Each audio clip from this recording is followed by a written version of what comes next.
sa hospital at lagi na lang kami sinasabihan na malayo pa. Pero 4 cm na. It was midnight and then bumalik na naman kami ulit dahil masakit, nag-bleeding siya, dugo.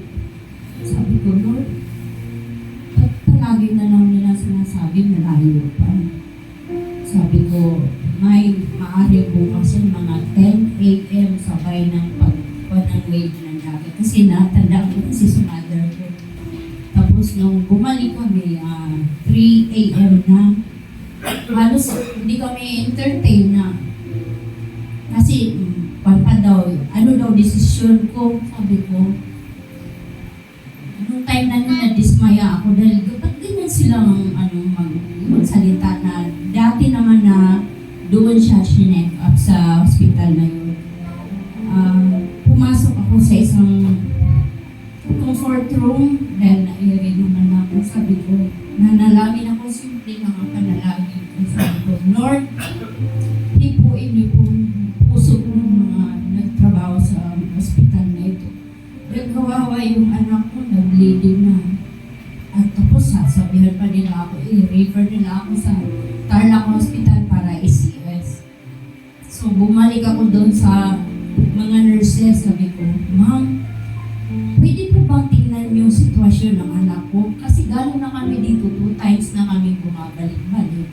At talagang hinahanap pa po nyo yung pelvimetry na hindi halos na po siya makalakad, gawa ng nag-bleeding na siya. Talagang masakit na po siya. Mostly, hindi na po siya nakakatulog magdamag. Pwede po bang i-IA ninyo siya?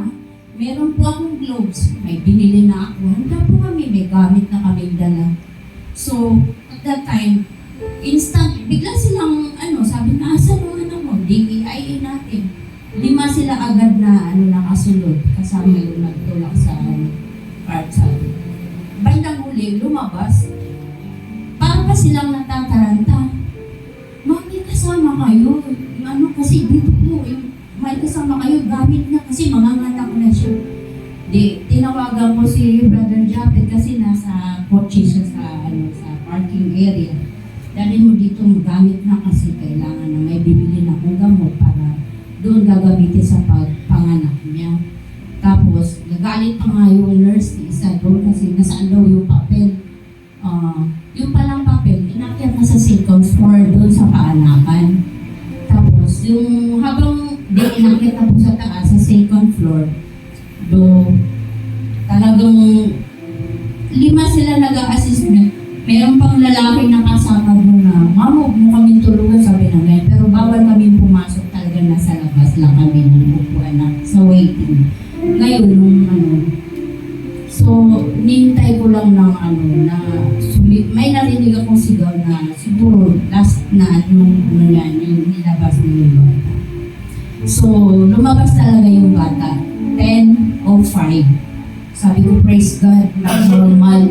Kasi biruin mo, padala kami sa Tarlac na CS, sabi ko, Panginoon, pangako po, noon pa po ito, prayer na po namin na normal. Kasi ang hirap po talaga na mag-CS, lalo mo pag yung kukuha ka pa ng private doctor, tapos nasa sagsaga ng kasakitan na, tapos ang layo pa ng Tarlac. So, on the spot na yun, talagang pinupuri ko yung Panginoon dahil hanggang sa pag-aayos ng papel na bagamat mahirap, napakahirap na sa 4th floor kami. Ngayon, di pa sila maniwala na senior na ako. 20 times siguro akyat baba ako, papirma, pabalik-balik hanggang ni-register ko yun doon sa local municipio. Sabi nung kasama namin sa kwarto, kahapon pa ako naglakad, ikaw sandali ka lang naglakad, natapos mo na agad. Tapos sabi ko, praise the Lord, sabi ko, lahat ng mga yun, alam ko ang Panginoon, lahat ang Panginoon. Dahil inihiling ko sa Panginoon talaga na huwag kami kahirapan dahil dinalang pa ako ng isang apo na galing ng Samar, may sakit din na nasa amin. Kaya kawawa yung isa kong binata, habang ina-assist niya ako dahil mahirap na walang sasakyan. Sa conception na yon, pag may nilalakad ka, dala-dala pa yung isang apo, kaya bawal pumasok talaga. Ako lang mag-isa talaga sa hospital na na-assist. Kaya akyat baba, sabi ko, Panginoon, maraming salamat po na pagtagumpayan namin. Kinabukasan talaga ng kalabasan. Kaya pinupuri ko ang Panginoon dahil siya lamang lahat nagbibigay sa amin ng lakas.